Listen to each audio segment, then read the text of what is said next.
Muy buenas noches. Segunda parte de la entrevista con el doctor Gustavo Petro, candidato favorito, según las encuestas, a ser el próximo presidente de Colombia. Doctor Petro, buenas noches. Muchas gracias por aceptar esta segunda invitación. ¿Cómo está, Yami? Bueno, miren, una gran preocupación que uno advierte en la opinión pública, si usted gana la presidencia, es si va a haber un terremoto laboral o va a haber estabilidad. ¿Usted va a votar a todo el mundo o cómo? Mira que yo ya goberné, yo llegué a la alcaldía, digamos, hay una experiencia allí, pues, del tamaño de Bogotá, que no es despreciable para nada, la principal ciudad.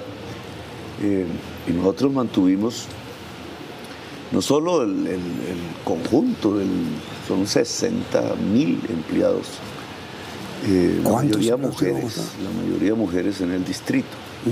Entre empleados y contratistas, y ese fue el primer problema difícil, digamos, porque nuestra intención fue laboralizar toda esa gente por contratos de 2-3 meses. Lo logramos a través de una figura que era las plantas provisionales, entonces lograban pagar su pensión a través del contrato laboral y nos la tumbaron. ¿Y qué piensa ahora si es elegido presidente? Lo mismo, digamos. A mí me parece que va a haber estabilidad laboral. En el Estado que yo dirija, obvio. Sean uribistas. No, eso no me interesa. Yo nunca pregunté a nadie que trabajara conmigo, es que usted fue tal o tal, no, eso no me interesa. Y no me pondría a hacer una racia que llaman. Además, por una razón, en el Estado hay gente que lleva tanto tiempo ahí, buenos funcionarios, funcionarias, que saben, tienen un conocimiento. Manejar del Estado. Que incluso es como reprimido, porque entonces le ponen los políticos encima a X persona que no sabe. Y muchos proyectos que podrían ser muy interesantes quedan congelados porque no se les da el debido poder a funcionarios de carrera que realmente tienen los saberes del Estado concentrados. Entonces, a mí me parece que esos funcionarios hay que darles la voz. Entonces mire, doctor Petro, como el Estado es una pirámide, evidentemente estamos hablando de la base de la pirámide, que son los empleados públicos. Pero hablando de la cúspide, su gabinete va a ser representativo de todos los sectores partidistas y políticos que hay en Colombia. Yo he hablado de 3 grandes partidos, por ahora, ¿cierto? El pacto histórico que ya está ahí, la coalición verde, el liberalismo con un gran interrogante sobre su futuro. ¿Va a estar en contra de las reformas o a favor de las reformas sociales de Colombia? Eso tenemos que dejar que ellos lo decidan. Si toman esas decisiones, el gabinete sí es plural, y a mí me gusta que sea plural, porque eso nos permite mayores controles internos, el que haya diversas ideas, el que en una mesa los funcionarios puedan decir esto así y el otro no, etcétera, y el presidente pues al final tiene que tomar las decisiones. Pero las decisiones salen de un proceso de acuerdos que va más allá incluso de los funcionarios, que tiene que ver con los diálogos sociales en Colombia. Pero entonces, mire, hay unas instituciones muy importantes en Colombia que requieren independencia y autonomía del gobierno. Por ejemplo, el Banco de la República. ¿Usted va a respetar la autonomía, la independencia que la Constitución le asigna al Banco de la República? Sí, claro. Pero el presidente elige 2. Y hoy son todos, en este periodo. Ese es un buen tema. Oye, mire, la Constitución estableció eso para evitar que la junta directiva estuviera manejada por el gobierno. Exacto. Pero hoy todos son del gobierno. ¿Cómo va a hacer usted para recuperar el espíritu de la Constitución en la integración de la junta directiva del banco? Sí, ese es el problema de la reelección. Hoy el Banco de la República no es independiente. Y si yo gobierno, solo alcanzaría a poner una minoría. Sí, uno o dos. ¿No? Eso hay unas fechas ahí. Sí, señor. 1 o 2, una minoría. Pondría una voz que hablara a nombre de la producción nacional dentro del banco, siguiendo una sentencia de la Corte Constitucional que le ordena como objetivos no solo la estabilidad monetaria, sino el incremento de la producción y el empleo. Digo uno o dos, si no aspira a ser reelecto. Es decir, no, lo digo en serio. ¿No va a presentar usted un proyecto de reforma constitucional en ese sentido? No, no lo vamos a hacer. Okay. Pero miren, independiente también es la justicia, la Corte Constitucional, sí, la Corte Suprema, el Consejo de Estado, los juzgados. ¿Qué deben esperar las altas cortes de Colombia si usted es elegido presidente? Más autonomía y más jueces. Y el intento de cambiar el concepto de la justicia, que eso es ley, hacia lo que yo llamo justicia restaurativa. Más jueces es presupuesto. Entramos en la discusión del presupuesto de Colombia con el enorme déficit fiscal que deja sí. Duque, que es una limitante muy grande. Pero se necesita, si la ciudadanía necesita justicia en muchas partes del territorio nacional, incluso en barrios pobres de Bogotá, eso significa más jueces. Y esa es la reforma hacia donde yo iría, más jueces en Colombia, para cubrir más territorio nacional y más cercanía con la ciudadanía. Ahora, mire, doctor Gustavo, hasta este momento le he preguntado sobre qué pasaría o qué haría si usted es presidente. Ahora, después de comerciales, respóndame, ¿qué hará si usted no es presidente?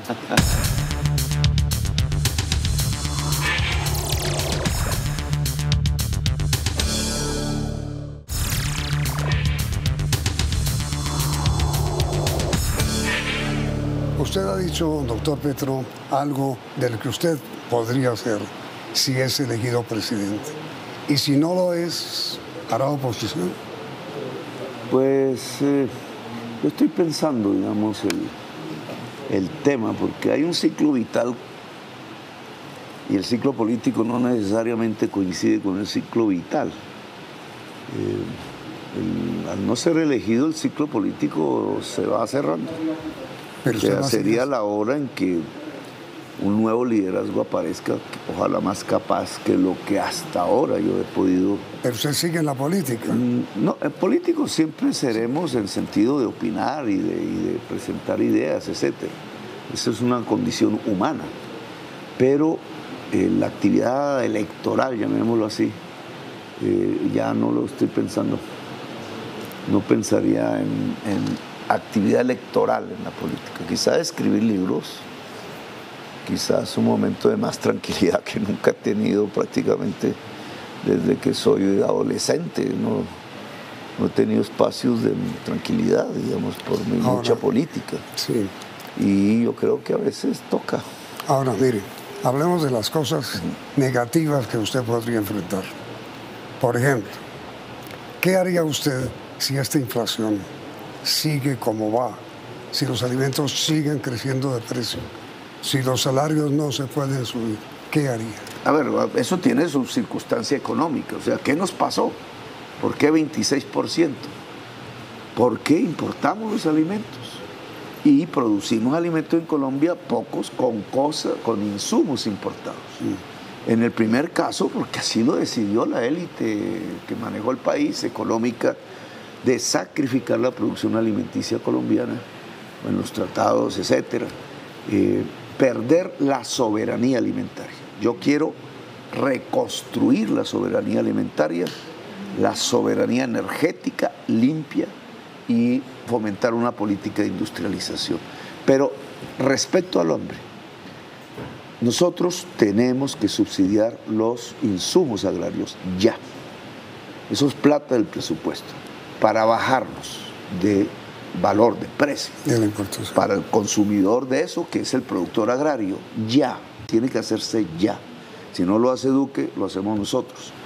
En el tema fertilizantes, que crecieron su precio, porque además de que se cae el peso de 2.000 a 4.000, los importamos de Rusia, con todo el problema, eso triplicó el precio de los fertilizantes, y los importamos porque el gobierno quebró la empresa Monómeros, que producía la mitad en Barranquilla. Yo pensé que eran los venezolanos de la oposición. Porque pero Monómeros está bien, ¿no? Monómeros está dando utilidad. Monómeros está paralizada en su producción. Está dando utilidad, doctor. No le dan crédito. Tiene el doble problema de que como hay capital venezolano, tiene problemas por las sanciones, etcétera. Así esté manejada por la oposición venezolana hoy. Pero quien la afecta no es la oposición venezolana. Yo pensé que sí, me equivoqué. Quien la afecta son los funcionarios en el gobierno de Duque que pretenden quedarse con la empresa, volverla de ellos, un acto de corrupción. Y en esa, entonces, prácticamente se ha paralizado la actividad de monómeros y tocó recurrir a la importación. Cara, re cara, porque es a 4.000 pesos el dólar y no a 2.000, y es Rusia. Pero mire. Lo segundo es comprar cosechas de inmediato, es el IDEMA. Hay una institución que me podría servir, la creó el gobernador de Cundinamarca. Pero el IDEMA se acabó. Por eso hay una institución en Cundinamarca que es similar al IDEMA. El gobernador, la asamblea crearon un instituto que compra cosechas y vende. Lo que hacía el IDEMA, vende o subsidia. ¿Usted resucitaría el IDEMA? Sí, el IMAT, el IDEMA, ICA, el INCORA, van a volver, caminos vecinales. ¿Van a volver con usted? Van a volver porque hay que reconstruir la institucionalidad del campo colombiano que acabaron. El IMAD eran los distritos de riego. Pero entonces, a ver, usted anuncia las cosas que van a volver y ha anunciado también las cosas que van a terminar o que va a reformar. ¿Cómo es el asunto que usted tiene en la cabeza como programa con las CPIs? Las CPS. Sí. Bueno, está la ley 100, 1993. Yo voté en contra de esa ley. Sí. Siempre fue mi primer periodo parlamentario. Eso no se supo mucho, pero así fue. En ese entonces planteamos la discusión. Ya ha pasado mucho tiempo y hoy se puede evaluar. Sí. Entonces, en salud, porque es salud y pensiones. En salud somos el penúltimo en la OCDE en evitar enfermedades, en evitar mortalidades que se podían evitar. Pero es que es su salud preventiva. Bueno, entonces lo primero que tenemos que hacer en el modelo que estoy proponiendo de salud es construir un sistema público de medicina preventiva y predictiva en Colombia. Esos son centros de atención primaria. ¿Pero es también resucitar el Seguro Social? No, eso no tiene. No, el Seguro Social no hacía medida. Eso no se ha hecho en Colombia, sino algunos alcaldes. Pero las CPS que existen hoy, como existen, van a seguir. Bueno, pero entonces vamos por partes. Primero, un gran modelo de prevención. A mí me parece esto lo prioritario. Eso implica agua potable, porque hace parte de este tema. Eso implica mejorar aires. Eso implica nutrición. Acabamos de hablar del tema. Si no hay nutrición, lo que hace es crecer la enfermedad. Y médicos y médicas llegando a los hogares de Colombia, así sea por allá, Nazaret, Guajira. ¿Elimina las CPS? No exactamente, porque esto es una transición, ¿no? Ojo, esto no es de la noche a la mañana, porque estamos hablando de vidas humanas y un sistema de salud, incluido la Ley 100, se empezó a implementar y duró 4 o 5 años hasta completar su cometido. Aquí también habría una transición. Porque si usted termina la CPS, va a crear un problema muy grave, doctor Petro, porque mucha gente hoy, por no decir la totalidad de la población, está suscrita y afiliada a EPS. Sí, se va construyendo CAPS, y esa es la transición, centros de atención primaria, en unos microterritorios, y la población queda asegurada por el CAPS. Pero mientras tanto sigue la CPS. Poco a poco. Mientras tanto siguen las EPS hasta que se complete el modelo, que yo creo que será después de mi gobierno, paulatinamente, y empezando por las regiones más pobres hacia llegar a todo el territorio nacional. En esto es importante saber lo siguiente: se han quebrado 110 EPS. Dejaron una deuda que algunos estipulan de 18 billones de pesos, que mata al hospital y la clínica, los han debilitado, pero es que, no los han fortalecido. Pero perdóname. Hay unas EPS que son dueñas de clínicas. Las 12 que subsisten. Las pocas que subsisten, la mayoría son de cajas de compensación. Es decir, ya ha cambiado completamente. Que son buenas. que no tienen ánimo de lucro, que tienen unas experiencias muy importantes en diversos ramos, pero la Caja de Compensación es dueña de hospitales y clínicas. Claro. ¿Cierto? Y tienen allí que son, digamos, uno no podría decir privadas. Sistema vertical. Yo pienso que ya las cajas de compensación en esto que tiene que ver con la salud pueden recibir los mismos ingresos que como EPS si se gira directamente a las IPS de las cajas de compensación. Entonces, digamos, lo que estaríamos fortaleciendo son los hospitales y clínicas de las cajas de compensación y el tránsito sería relativamente fácil. Ahora, usted bien sabe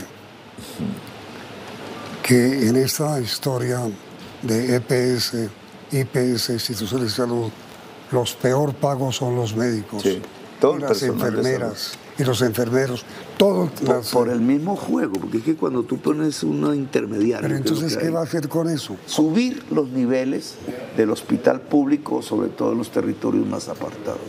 Eso implica el pago a través del presupuesto nacional del personal de salud del hospital, si el personal médico lo desea. Sí. Y cambia, digamos, su estatus salarial.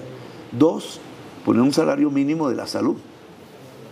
O sea, un médico, una enfermera, ahí sí, ni en el mundo privado ni en el mundo público deben ganar menos de tanto. Yo pondría, para el caso de médicos y médicas, 3 millones, el piso. Decretaría salario mínimo para el sector médico. La fuerza de la salud. Por decreto. Por decreto. Ahora mire, pues eso es por decreto. Con el tiempo que ya se nos está agotando, ¿cómo es el asunto? ¿Cuál es la idea suya sobre las pensiones? Básicamente, digamos, de manera simple, es que el dinero de las pensiones se dedique a pagar pensiones, lo cual significa que los fondos privados se vuelven complementarios de un gran fondo público, que es el que existe, Colpensiones. Y la cotización del trabajador depende de su nivel salarial, que es lo que llama base de cotización. Entonces, hasta 4 salarios mínimos, la cotización va a Colpensiones. No, por encima de 4 salarios mínimos. A fondos de pensiones. Puede ir si quiere el trabajador, a un fondo privado de pensiones. Eso se llama modelo de pilares. Ha sido propuesto por el Banco Mundial, su origen es Holanda.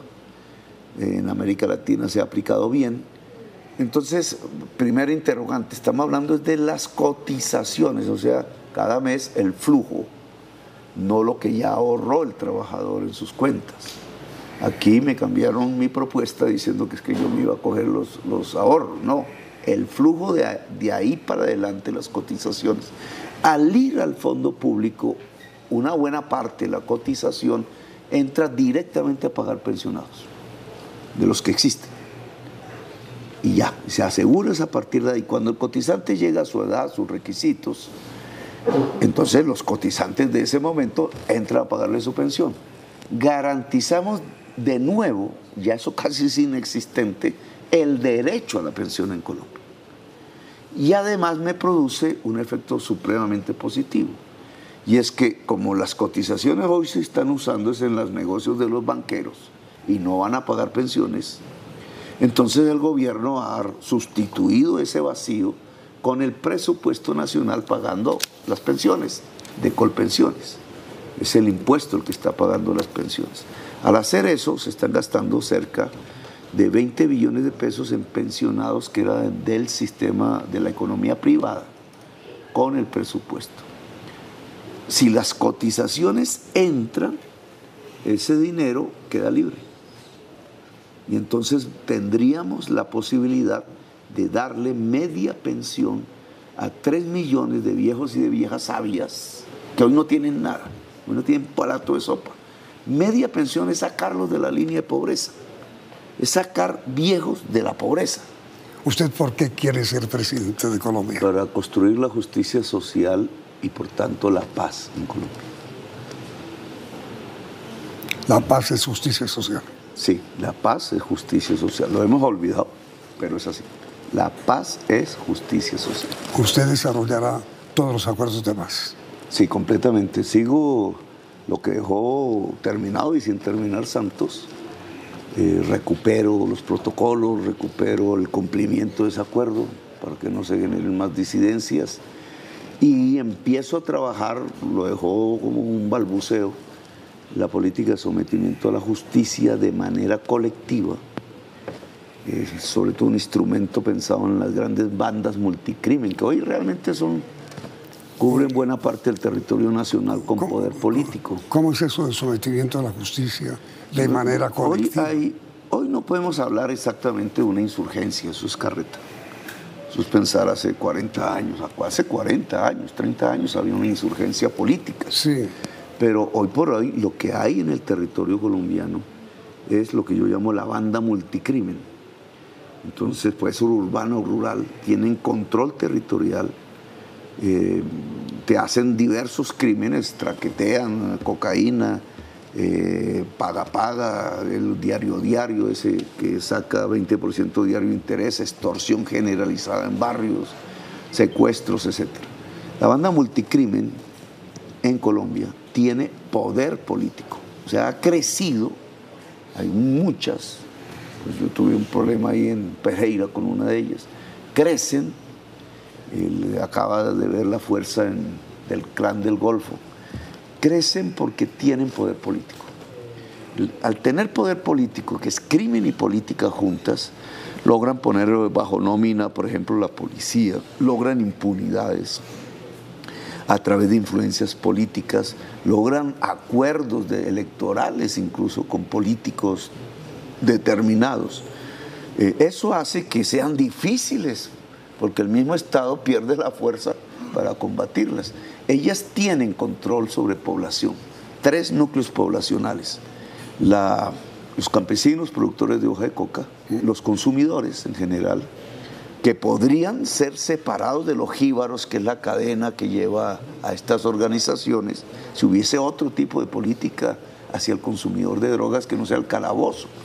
De esto yo hice ensayos en Bogotá. ¿La teoría de qué? Buenos. Y el tercero es la economía popular, que es quizás el núcleo de población más grande que dominan a través de un crédito que llaman el gota a gota, 20%, ahí lavan los dólares y controlan la economía popular casi como un vampiro, que también se podría quitarles esa influencia con un sistema de crédito público, cooperativo.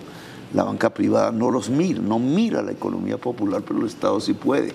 Entonces, al quitarles población y al quitarles el relacionamiento en esto, lograr que la fuerza pública esté por fuera, digamos, de los sistemas de corrupción y la política colombiana, se debilita la banda multicrimen.